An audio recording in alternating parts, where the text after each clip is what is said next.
The world of enderal poses many threats to the player. From bandits to undeads and even dragons, the world of enderal is rarely a safe place. With so many threats, many ways to dispose of these threats have been created. From greatswords to daggers, there is no shortage of weapons available to the player in enderal. So, let's kick back and relax and figure out what the most powerful weapons are in Forgotten Stories, Enderal. Number 5. Lightborn's Memory. Fleshless and undeads are some of the most common and dangerous enemies in the world of enderal. Turn undead is a pretty fairly decent way to deal with these undead, but it's really just not worth the mana cost, especially when there's just more mana efficient and damage efficient spells out there. Lightbringer bypasses these problems by becoming a basically permanent way to cast a spell with no mana, just by hitting the opponent. This can be crazy helpful against enemies with large groups, or when you're trying to target a specific enemy but they're summoning lots of undeads and you just need a really effective way to get rid of them. The enchantment makes them flee for 30 seconds, which is crazy. Also, it targets up to level 19, which is high enough to target most undeads that you just don't want to have to deal with. Otherwise, you're probably going to be targeting them anyway. This weapon can be picked up in Thalgard on the boss of a Lightbringer Arcanist. Defeat him and pick up the weapon. With its good base damage of 29, which is one of the highest in the game, it's absolutely worth picking up, especially if you're trying to put it on something like a Pharmacist or the Phantoms can be really helpful, as the Phantoms can deal with the enemies for you while you target the enemy you're actually trying to target. It's an insanely powerful weapon that can deal with undeads so effortlessly and can make a lot of the more difficult encounters on the game an absolute breeze, especially as a simple utility weapon you use with some other stronger weapon. Number 4. Deathstorm. With one of the coolest appearances in the entire game, basically a Maron's Dagon Razor and Mace mixed into one, you get one of the coolest looking weapons, Deathstorm. Deathstorm is a brutally simple weapon. Unlike Lightborn's Memory's utility, it doesn't have any. It just deals a lot of damage. With a base damage of 28 and 19 shock damage, Deathstorm has like crazy high base power, allowing you to just destroy most enemies.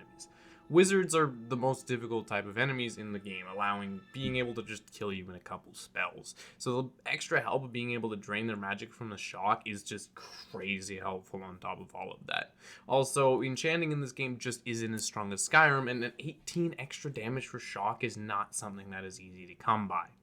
That little extra magicka damage and just increase of damage is so helpful in this game. This weapon can be picked up after defeating the boss Colossus found in the Frostcliff Mountains near the Frostwind camp. It's a brutally simple weapon, simply allowing you to kill things quicker, but it is crazy strong and can be so helpful as a main hand weapon in any difficulty. Number 3. Qualan's Absolution. Have you ever wanted your enemies to just not be able to play the game? Yes? Well, here's the weapon for you. Qualan's Absolution is a great hammer with a base damage of 44, which is high, but just not very impressive for a lot of two-handed weapons. But the enchantment is really what we're interested in. This weapon has a 30% chance of paralyzing the target for 2 seconds, which really doesn't sound impressive at first, especially because a lot of enemies just outright can't be paralyzed like constructs. But when they can, oh my goodness. I think the idea of the devs was like, oh, it's a two-handed weapon, can't attack very fast, it can't be that strong. Yeah, it didn't work out very well. This weapon can straight up make some of the most difficult bosses and encounters child play. The one caveat is they have to be able to be paralyzed, otherwise it's kind of just a hammer with a decent base damage, and there's just better options like Winter's Edge. For any two-handed build, this is an absolute must-have as a utility weapon, and this weapon can be picked up during the crash ship during the quest Apotheosis, started by a character in the Ark Noble's Quarter. It is a very strong weapon that can cheat a lot of encounters and is absolutely worth picking up, especially at higher difficulties where human encounters like mages can be an absolute pain. Number 2. Corpse Tooth.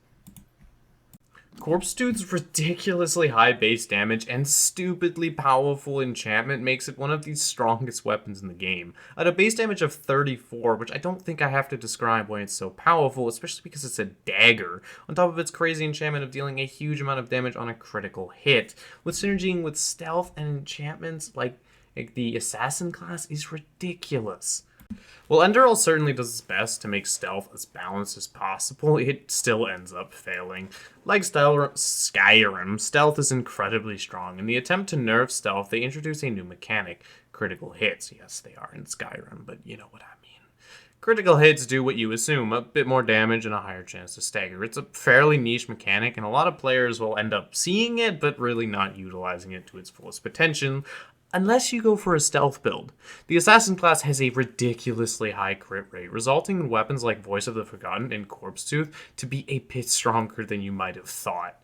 The original number 2 spot was Voice of the Forgotten, but Corpse Tooth just takes advantage of the crit mechanics so much better, allowing you to shred your opponents with a ridiculous high amount of poison damage. It's just crazy. If you pair this with Voice of the Forgotten, you can take down some of the strongest enemies in matter of seconds. Stealth strikes will do so much more damage as they're a guaranteed critical strike if you didn't know. This just means you're going to guarantee the proc, and on top of the high attack speed of daggers, it is absolutely ridiculous.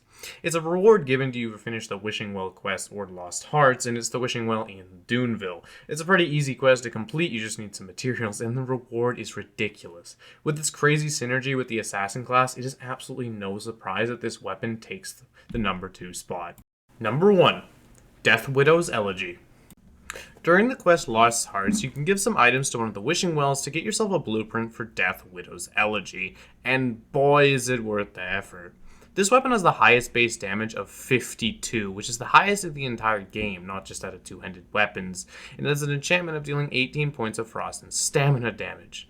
This weapon is very similar to Deathstorm and simply just the best in terms of raw damage.